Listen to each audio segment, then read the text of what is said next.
So let's start with the No Kings rallies. You called these Hate America rallies. What do you mean by that? Well, that collection of folks that I listed were certainly part of it. We congratulate them on a apparently violent free speech exercise. I was a First Amendment lawyer for 20 years. We defend that right. But the irony of the message is pretty clear for everyone. If President Trump was a king, the government would be open right now. If President Trump was a king, they would not have been able to engage in that free speech exercise out on the mall, by the way, which was open because President Trump hasn't closed it. In the last shutdown, 2013 era, President Obama closed the National Mall, it closed all the national parks, didn't allow people to engage in all this. So, I mean, they needed a stunt, they needed a show. Chuck Schumer needs cover right now. He's closed the government down because he needs political cover, and this was a part of it. All right. So picture this. You're Mike Johnson. You're the Speaker of the House. You've been doing everything Trump wants. You've been loyal. You've been quiet. You've basically turned yourself into a yes man for the last 2 years. And then you find out that behind closed doors, Trump's been calling you his puppet. Not just like, oh, he's following my lead. No, Trump literally said, and I quote, "I'm the Speaker and the President." He's been bragging about how easy you are to control, how submissive you are. And yeah, this actually happened. The New York Times reported it on October 24th. Yahoo News picked it up. And now Mike Johnson's got a problem. But before we go any further, real quick, let's be honest. You can't really trust mainstream media anymore. That's why we built Pump Politics, to bring you real stories, real context, and no corporate spin. If you want to stay ahead of the headlines, join our free newsletter. We'll send the news straight to your inbox every day. Just click the link in the description to join. And if you just want to support what we're doing, join us, be part of the community that actually cares about the truth. All right, let's get back to the video. Because here's the thing. This isn't just some random insult. This is Trump basically telling everyone in Washington that Mike Johnson doesn't matter, that he's not a real leader, that he's just there, a placeholder, a guy who does what he's told. And for someone who's supposed to be second in line to the presidency, that's embarrassing, that's humiliating. And apparently, it was the final straw. So what does Johnson do? Well, he can't exactly go full rebellion mode, right? He can't just come out and trash Trump publicly. That would destroy him with the base. But he also can't just sit there and take it. So instead, he does this weird middle ground thing. He starts dropping hints. He tells reporters on Thursday, and I'm paraphrasing here, real leadership means standing firm, not bowing down to anyone. And yeah, everyone knew exactly who he was talking about. It was one of those moments where you don't say the name, but you don't have to. The subtext is screaming. Now, let me back up for a second because there's more going on here than just hurt feelings. This is all happening in the middle of a government shutdown. And not just any shutdown, we're talking over 30 days now. One of the longest in U.S. history. Federal workers aren't getting paid. Services are getting cut. And guess who the public is blaming? Yeah, Republicans. A Hill poll from October 25th shows that 56% of Americans are pointing the finger directly at the GOP. Not Democrats. Not both sides. Republicans. And here's where it gets messy. This shutdown, it's Trump's shutdown. He wanted it. He demanded it. And Mike Johnson went along with it because that's what Mike Johnson does. He goes along with it. But now the polls are tanking. Republicans are panicking, and Trump's response is to mock the guy who's been carrying his water. Are you kidding me? This is wild, right? Like, you'd think Trump would at least pretend to have Johnson's back, but no. Instead, he's privately bragging about how much control he has over him. And the crazy part is, this isn't even the first time we've seen this dynamic. Remember Kevin McCarthy? Remember how that ended? Trump basically used him up and then tossed him aside when he wasn't useful anymore. And now it's looking like Johnson might be heading down the same path. But here's what makes this different. Johnson's actually pushing back. Not a lot. Not enough to cause a full break. But enough that people are noticing. Enough that Republican insiders are whispering about it. Enough that even Steve Bannon is getting frustrated. He went on record saying Johnson's allowing too much downtime in Congress. That the Trump revolution, in his words, must be codified. Which is just a fancy way of saying stop screwing around and do what Trump wants. So now you've got this perfect storm. You've got a shutdown that's killing the GOP in the polls. You've got Trump mocking his own speaker. You've got Johnson trying to save face without committing political suicide. And you've got the MAGA wing of the party getting restless because they think Johnson's not extreme enough. It's chaos. And it's only going to get worse. Because here's the real question. How long can Mike Johnson keep this balancing act going? How long can he pretend to be loyal to Trump while also trying to assert some kind of independence? And what happens when Trump decides he's done with him? Because if there's one thing we know about Trump, it's that loyalty only goes one way. You're useful until you're not. And once you're not, you're gone. And that's where we are right now. Mike Johnson thought he could play it safe. He thought he could be the guy who keeps his head down and survives. But Trump just made it clear there's no such thing as safe in Trump world. You're either all in or you're out. And Johnson, he's starting to realize he might be closer to out than he thought. The thing is, Johnson's been trying to walk this tightrope since he became speaker. He's been trying to keep Trump happy while also managing a divided Republican conference. He's been trying to pass legislation while also dealing with the most extreme members of his party who won't compromise on anything. And up until now, he's mostly succeeded. He's kept his head down. He's avoided major controversies. He's been boring. And in Trump world, boring usually means safe.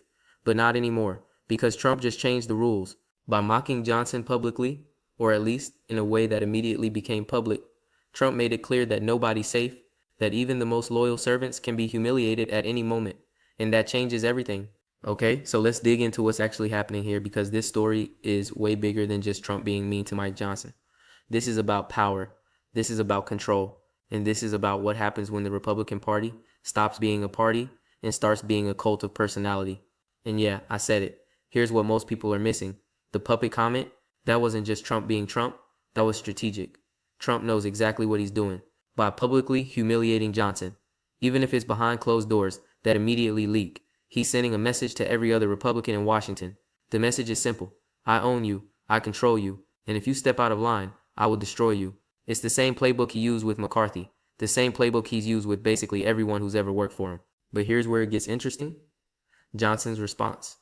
Because remember, Johnson's not some never-Trumper. He's not Liz Cheney. He's not Adam Kinzinger. This is a guy who has been ride or die for Trump since day one. He defended the January 6th stuff. He pushed election fraud claims. He voted against certifying the 2020 election. He's been as MAGA as they come, and yet even he has a breaking point. And I think the breaking point is this shutdown. Because yeah, Trump wanted this shutdown. He demanded it as leverage. But Johnson's the one who has to deal with the fallout. He's the one getting screamed at by moderate Republicans who are terrified about losing their seats. He's the one fielding calls from angry constituents whose paychecks are frozen. He's the one who has to go on TV and defend a strategy that everyone knows is failing. And now, on top of all that, Trump's calling him a puppet? Come on. Like, at some point, even the most loyal soldier is going to say, wait, what am I doing this for? So let's talk about the shutdown itself for a second. Over 30 days now. That's insane. The last time we had a shutdown this long was back in 2018 and 2019 under Trump's first administration. And guess what? Republicans got hammered for it then too. They lost the House. They lost seats across the board. And now they're doing it again. It's like, did they learn nothing? And here's the kicker. What's the shutdown even about? What are they demanding? Because it keeps changing. At first it was about the debt ceiling. Then it was about spending cuts. Then it was about border security. Then it was about blocking some Democratic policy. It's like they don't even know what they want. They just know they want to fight. And that's the problem. When you shut down the government without a clear goal, without a clear end game, you just look chaotic. You look incompetent. And that's exactly what's happening. The Hill poll showing 56% of Americans blaming Republicans. That's devastating. Because midterms are next year, 2026. And if Republicans keep this up, if they keep letting Trump drive them into these pointless standoffs, they're going to lose the House. Maybe even lose seats in the Senate. And here's the irony. Trump doesn't care. Trump's not on the ballot in 2026. His second term is winding down. So what does he care if Republicans lose Congress? He doesn't. He cares about his ego. He cares about dominance. And he's willing to burn the whole party down to get it. And that brings us back to Johnson. Because Johnson's in an impossible position. If he caves to Democrats and ends the shutdown, Trump will destroy him. The MAGA base will turn on him. He'll probably lose the speakership. But if he keeps the shutdown going, Republicans will lose seats in 2026. Moderates will blame him. Donors will dry up. He's damned if he does, damned if he doesn't. So what does he do? Well, he tries to thread the needle. He tries to show just enough backbone to save face without actually crossing Trump. That's what that quote was about. Real leadership means standing firm, not bowing down to anyone. It's carefully worded. It doesn't mention Trump by name. It's vague enough that Johnson can deny it was about Trump if he has to, but it's also clear enough that everyone knows what he meant. It's a signal, a warning shot. Johnson saying, I'm not your puppet, but I'm also not starting a war. But here's the problem. Trump doesn't do subtlety. Trump doesn't do middle ground. You're either with him or against him. And the second Johnson starts showing even a hint of independence, Trump's going to go nuclear. We've seen it before. We'll see it again. And then you've got the Steve Bannon element, because Bannon coming out and criticizing Johnson, that's huge. Bannon's been one of Trump's most loyal allies. He's been pushing the MAGA agenda harder than almost anyone. And even he's frustrated with Johnson. He's saying Johnson's not moving fast enough, not being aggressive enough, that the Trump revolution, as he puts it, must be codified, which basically means Bannon wants Johnson to ram through Trump's agenda no matter what. No compromise, no negotiation, just pure MAGA policy. But that's impossible because Johnson doesn't have the votes. He barely has a majority in the House. He's got moderate Republicans who won't go along with the most extreme stuff. He's got Democrats who will block everything. And he's got a Senate that's, well, let's just say the Senate's not exactly in lockstep with the House right now. So even if Johnson wanted to codify the Trump revolution, he can't. The math doesn't work. And that's what makes this whole situation so insane. Trump's demanding the impossible. Bannon's demanding the impossible. The MAGA base is demanding the impossible. The MAGA base is demanding the impossible. And Johnson's stuck in the middle, trying to make everyone happy while the government shut down and his poll numbers are cratering. It's a disaster. And here's the other thing. This is all happening while we're watching the 2026 midterms approach. Democrats are watching this chaos and salivating. They're already planning their campaign ads. Republicans shut down the government for over a month. Federal workers went without pay. And why? Because Donald Trump wanted to prove a point. It writes itself. Republicans know this. The smart ones anyway. They know they're walking into a buzzsaw. But they can't stop. Because stopping means defying Trump. And defying Trump means losing the base. It's a death spiral. And Johnson? He's right in the center of it. So when Trump calls him a puppet, yeah, it's personal. It's humiliating. But it's also existential. Because if Johnson's seen as Trump's puppet, he loses credibility with everyone else. Moderates won't trust him. Democrats won't negotiate with him. Even some MAGA folks will see him as weak.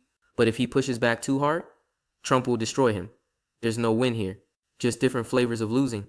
And that's what makes this story so important. Because this isn't just about Mike Johnson. This is about what happens when one person has total control over an entire political party. This is about what happens when loyalty matters more than governance. This is about what happens when you build a movement around a personality instead of principles. And right now, we're watching it collapse in real time. The crazy part is, Johnson probably thought he was doing everything right. He thought by being loyal, by keeping his head down, by not making waves, he thought that would protect him. He thought Trump would appreciate it. He thought the MAGA base would reward him. But that's not how this works. In Trump world, loyalty doesn't protect you. It just makes you a target.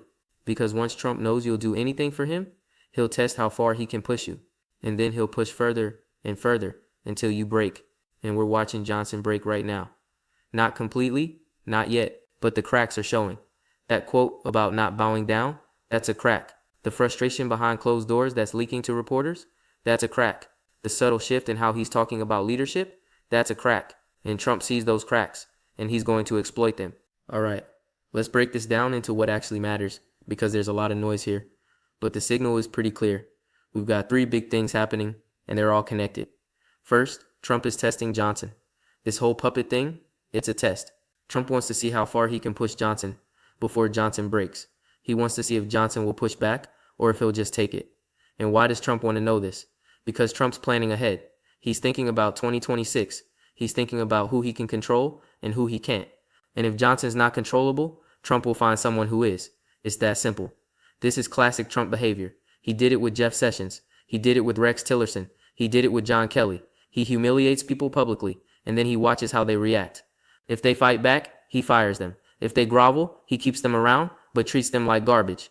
It's a power move. And Johnson just failed the test.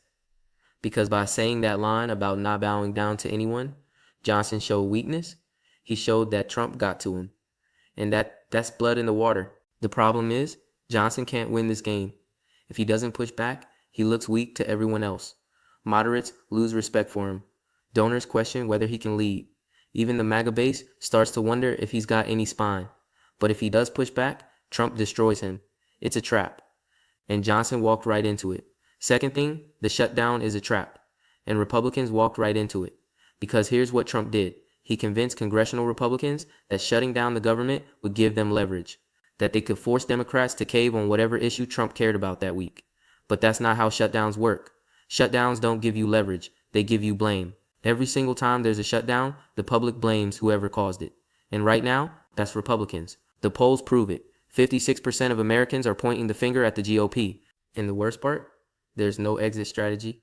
Republicans don't know how to end this because ending it means either getting something from Democrats, which isn't happening, or just giving up and reopening the government with nothing to show for it. Either way, they lose. If they cave, Trump will call them weak. If they keep it going, they'll keep bleeding support.